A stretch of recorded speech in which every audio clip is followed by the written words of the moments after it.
Mr. President, thanks very much for speaking with the Voice of America News. You're welcome.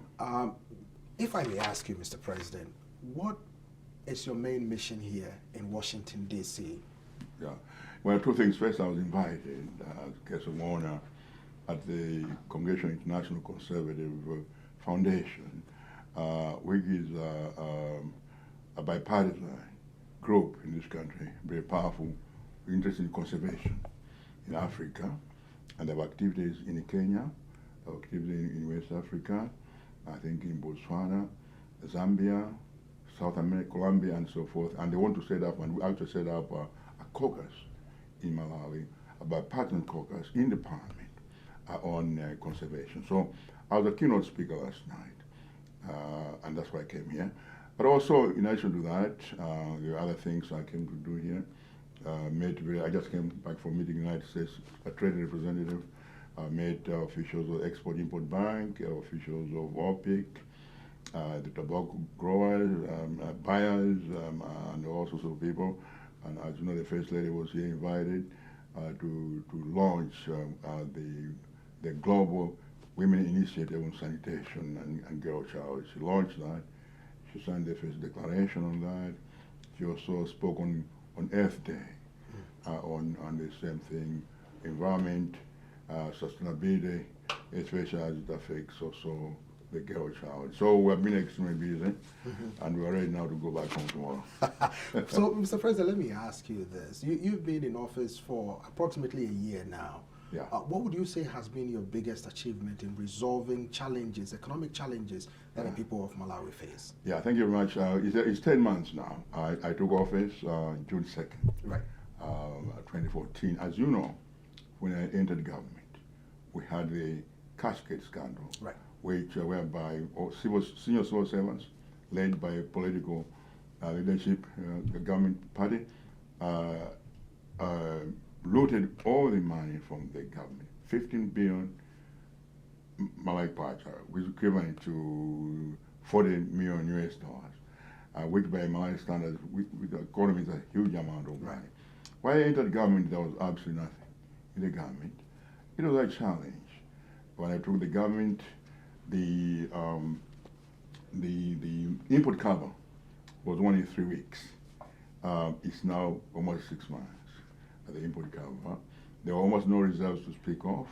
Now we have close to $1 billion US dollars, about 600 something in the Reserve Bank, and about 3 million something in the private banks and the bureaus. Total about $1 billion. That never happened. The highest accumulation in the history of Malawi, got $1 billion, and I hope that we can double that within a year. So I'm excited about that. The kwacha has now stabilized. I think I followed that. Now, Mr. President, you came back, as you just said, we came to office with cashgate scandals, people stealing the people's money, embezzlement, financial malfeasance, and all that. Right. What is your commitment to weeding out graft in Malawi? Because a lot of Malawians says that corruption is endemic. Well, I don't think it's endemic. It's certainly institutional, and to some extent is structural. I don't think it's endemic. I think what has happened is there was laxity in managing, for example, the public financial management system. The laws were there, but there was no accountability. When people travel somewhere and got government funds, they were supposed to account for, and the law requires that. They never accounted for. There was this culture of total irresponsibility, and that's what happened. Now, we are putting our stop to that. First of all, we are reforming the public finance management system by putting controllers. I just addressed the civil servants before I came here. We're putting controllers who will be rotating in the various ministries, who will be reporting. Now to the Treasury. Now, on the issue of corruption, I'm very serious about it. When I took office, I removed the director of the Anti-Corruption Bureau, much to a lot of criticisms, and I put a person who's an expert on money laundering, expert on fraud, had 18 years here in Virginia, Deloitte and Touche. Right. Had 18 years of experience, a highly qualified man. So I put him there. His deputy is a lawyer. And the SB, it alternates. Either the director is a lawyer, the deputy is a financial person, vice versa.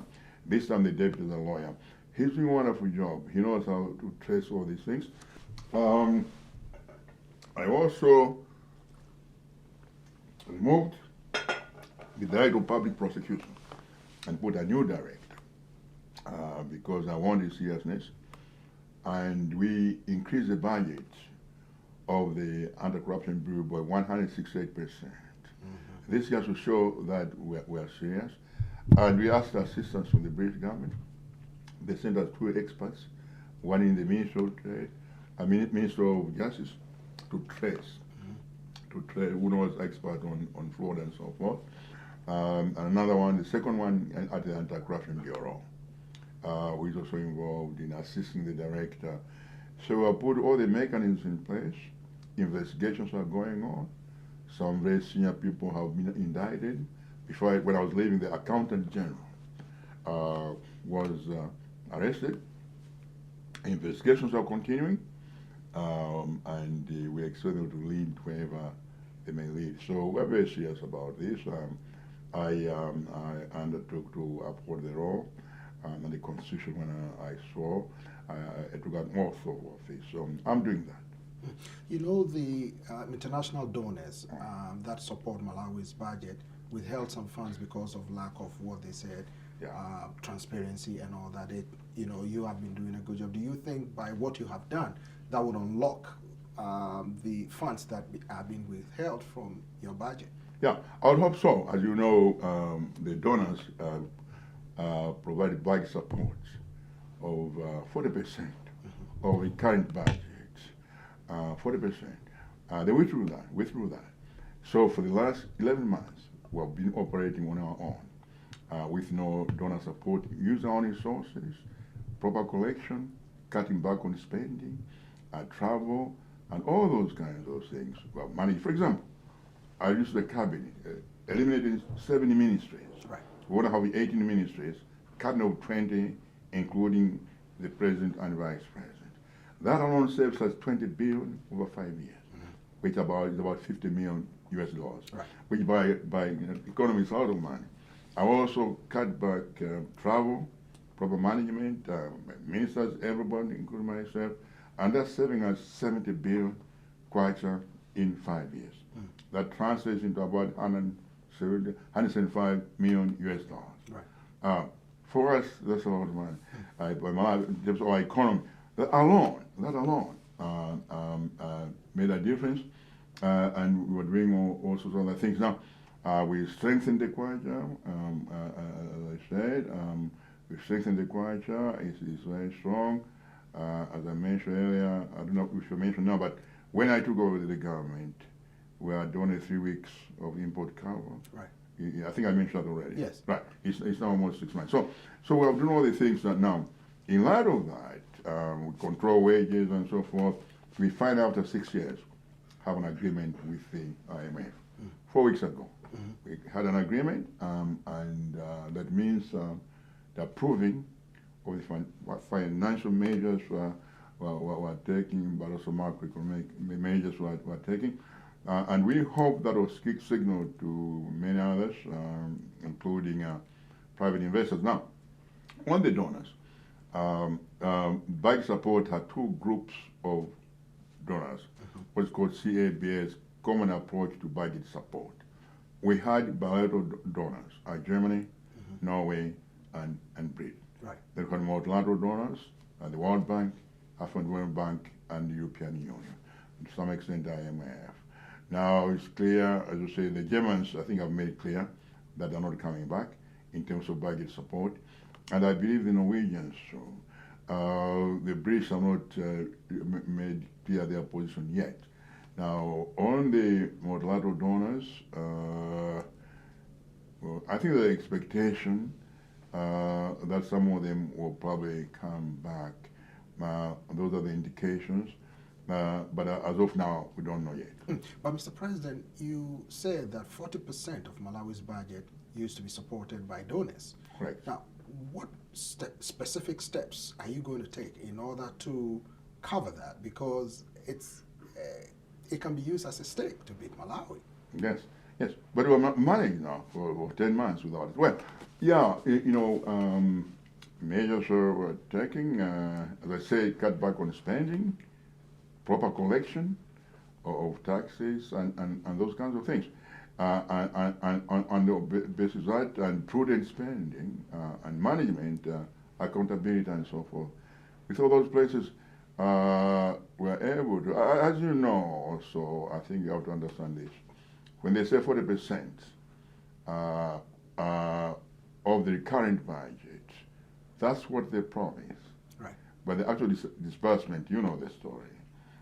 It's not quite come close to that because there are also measures that have to be satisfied conditions. So sometimes you don't get that. But so it was never a 40% in terms of actually being delivered or disbursed. The actual disbursement was maybe a bit less than that. But in any event, we have money at the moment, but we hope that, you ask me, what do you think? We hope they'll come back. I've made it very clear that in 5 years, I would like Malawi to be self-sufficient as far as budget support is concerned for the current budget. But between now and then, obviously we'll need support infrastructure, assist us in expanding our export base, so that we can sell more and buy less. As I say, our policy is to turn ourselves from importing, consuming nation to producing and exporting nation. Mm-hmm. At the moment, we have a payment trade deficit. No, we'd like to reverse that and have a trade surplus. So we're working towards that, and if we can achieve that, I think we should be able to stay on our own, as we should. We want to. We have been independent for 50 years. Right. I think we're now middle age, and at some point, I think a child has to leave home. Right. And stay on his own. well, Mr. President, let's look at this aspect where Malawi usually faces drought. Yeah. What measures are you putting in place to ensure Malawi is food sufficient and will not necessarily depend on donor support or support from other neighboring countries to always come to the aid of Malawians? Yeah, I agree. This is, Mr. Claude, it's an extremely complicated problem. I think it's part of the whole question of climate change. I remember when I was growing up, the rains come in October. Right. And by November we planted. By December, Christmas, we're eating green maize, which you always look forward to around Christmas. Right. Now the rain doesn't come sometimes until December or January. Everything, if it comes at all, and if it comes, sometimes it's so severe like this year. Right. But the floods or nothing at all. No, it's amazing. Mm-hmm. That Malawi at its longest point is probably 365 miles. And yet, half the country was devastated with incredible rains for 3 days, floods. The other half, northern half, complete drought. Right. It's amazing, the same country. Complete drought, no rain. So, that's the situation we're facing now. To answer your question, first of all, we have to move away from rain-fed agriculture. That's the answer. And as you know, we have the Green Belt Initiative, which my brother started. Under that initiative, right now, we're planning to put 1 million hectares under irrigation. And then we hope that will help with growing food for consumption, but also cash crops like sugar canes, soybeans, pigeon peas, and others, which have a tremendous market in Asia. So we're moving in that direction, and we hope by doing that, I think we'll probably be food sufficient. Now, to stop, to prevent the consequences of heavy rains, we're engaged in massive reforestation, massive planting of trees, and so forth, to make sure it's on all those areas where trees have been wantonly destroyed or cut. Those are the areas where, in fact, the drought and the flood had the most devastating effect. So we're doing that, and we hope that will bring about food sufficiency. Let's look at your region in the Southern African Development Community, SADC. Recently, there have been xenophobic attacks in neighboring South Africa where some Malawians were affected. Your government bussed a lot of them back to Malawi. What are your views about these xenophobic attacks, especially when Malawi played a critical role during apartheid regime? Yes. Yeah, you know, it's unfortunate that it has happened. You know, these things are how people are. But we're working on that. Right now, we're repatriating our people. Yesterday, over 400 people came. And then tomorrow, about 1,000 are coming. There's a total of close to 4,000. And we hope by the end of next week, all Malawians who want to come back home, they'll come back home. And we'll assist them in resettling them and so forth. We're doing that already. Now, in terms of long-term, well, you know, the economies of SADC are integrated everywhere in Africa, in that area, whether it's Malawi, Tanzania, Zambia, Zimbabwe, South Africa, of course, Mozambique. You always find nationals from other countries. The only countries of many Malawians. I'm sorry, we have many South Africans, we have Tanzanians, we have Ghanaians, Nigerians, Burundians, Rwandese, Mozambicans. They're all there. They all live there. That's the way Africa has been. And from the time of colonial days, people always went to South Africa under what was called Wenela, Witwatersrand Native Labor Association. They were used to recruit people from Malawi, Zimbabwe, then was Nyasaland, Northern Rhodesia, then we know Zambia, to South Africa, Zimbabwe, some of those countries there, to work there. So this is a tradition that's not gone for close to 100 years. People have always gone there, some have lived there, some have become natives, or what is their children. So this has happened for a long time. So this is a very interesting phenomenon, and I think the question is now the new leadership, we need to deal with this, and we're working on it. After tomorrow, I'm leaving tomorrow. The foreign minister who is here will be going straight to South Africa to talk to his counterpart. I'm in touch with you know, my brother, President Zuma. We'll be talking, and next week we have a summit of SADC in Harare on 29th, and I'm sure we will talk about these things. And the summit is about integration. Right. Right?